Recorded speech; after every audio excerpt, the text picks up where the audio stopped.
G'day viewers and welcome back, and today we'll be checking out the latest from Tesla, the Model 3 Standard Range Plus. So come on, let's go check it out. Alright, so up close and personal with the Tesla Model 3. So in case you've been on another planet, everything's controlled through this centre mounted touchscreen. So you might be after a more tactile feel, button switches, then this motor vehicle is not for you.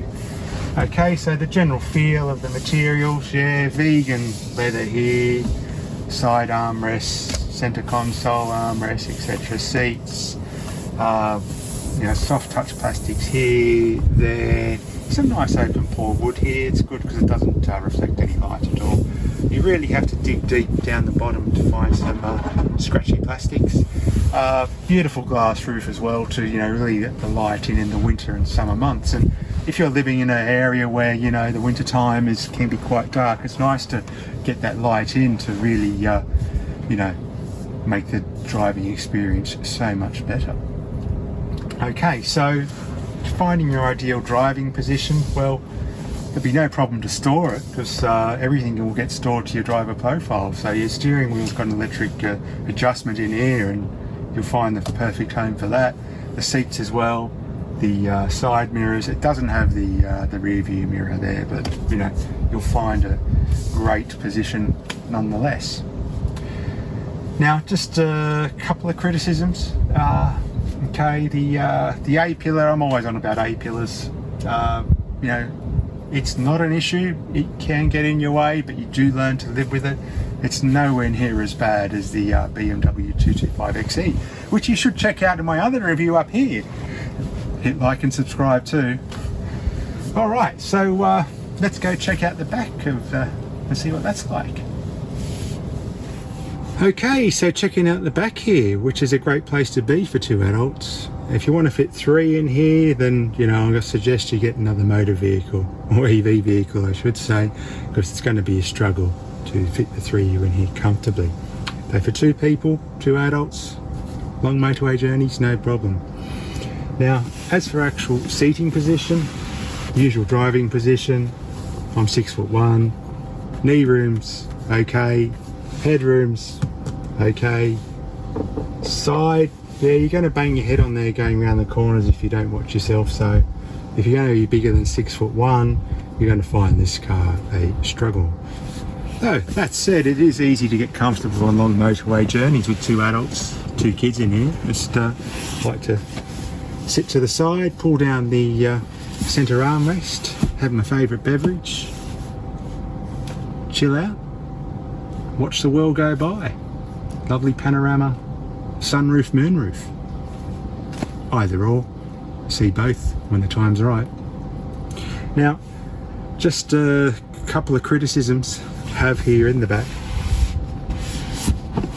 is you do sit quite low.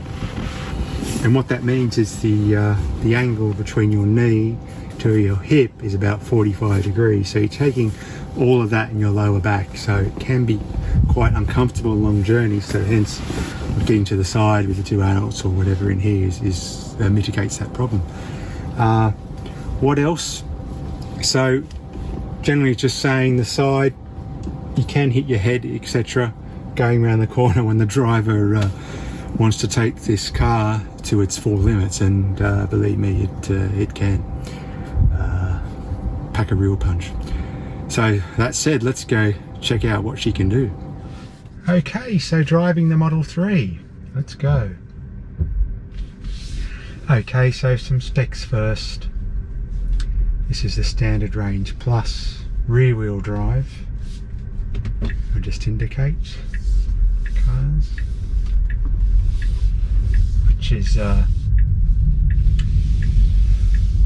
got the 54 kilowatt hour battery. It's not mentioned, but that's the general consensus from what I have read on the forums.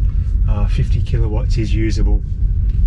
They keep that other 5 kilowatts hidden, so if you ever drive this car to zero and it goes flat and stops, you're not going to damage the battery, because that's what batteries don't like, fully depleted and fully charged. Okay, so what's the range, real world range? WLTP range, this is 409 kilometers. What do I really realistically get from that range? So driving at motorway speeds, let's say you're averaging 110 kilometers an hour, you know, driving for hours, approximately 320 kilometers you can get out of it in the summertime. Talking summer temperatures, ambient temperatures 20 to 25 degrees. Winter time, haven't got to that yet, so yeah, when I do that, I'll let everyone know what that range is. But yeah, obviously it's going to be less, you know, it will be under 300, but then again, you can't drive so fast in the winter time, so just this roundabout, etc. So it does have a couple of driving modes, accelerator modes, chill and standard. So chill mode is just basically a, you know, slower throttle response when you put your foot on the throttle. Standard mode is, yeah, you put your foot down, you get that power as you go. So yeah, quite a couple of good options there. Obviously they can do over the air updates and potentially add more.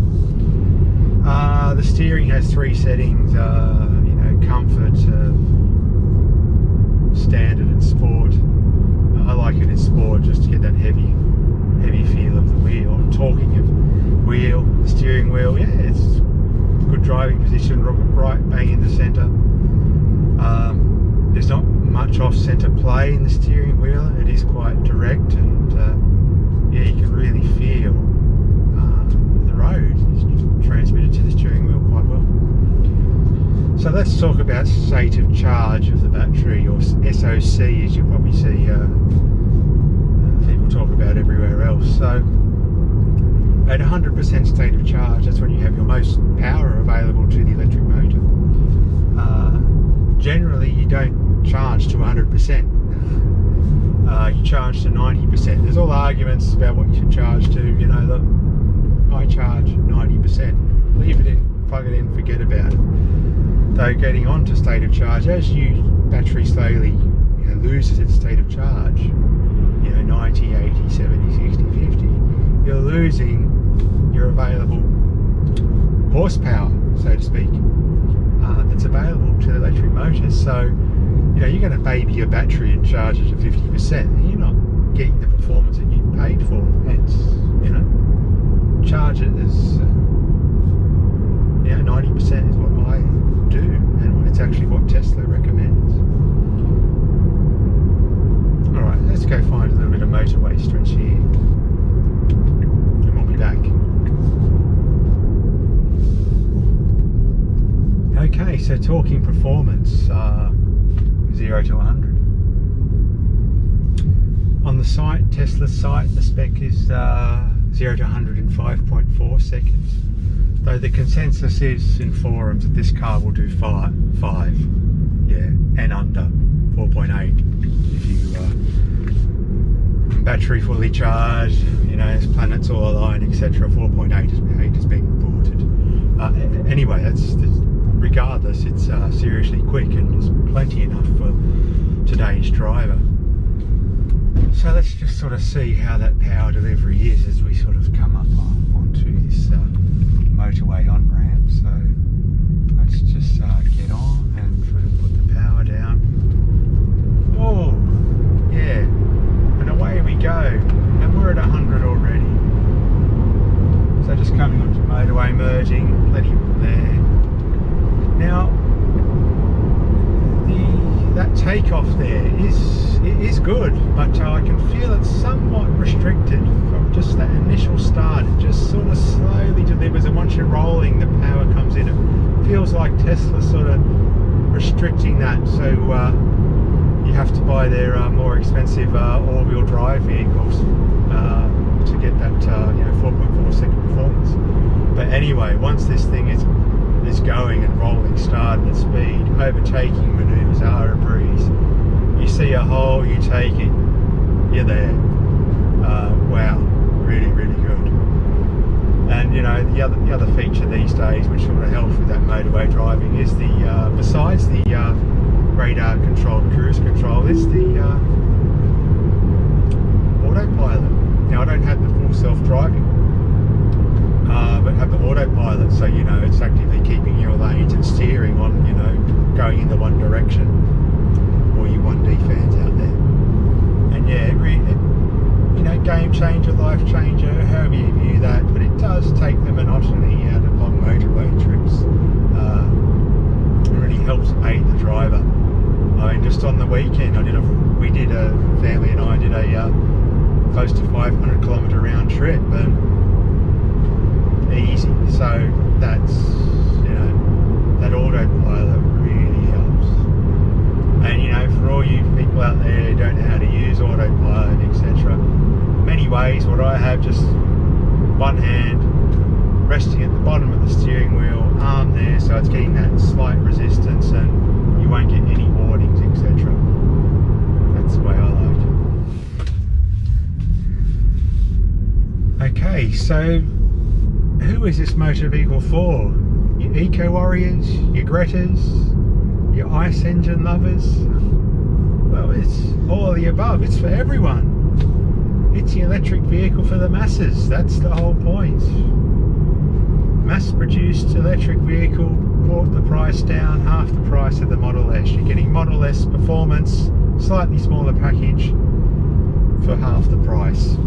You can't go wrong. So would I recommend that? Absolutely, that's a thumbs up from me.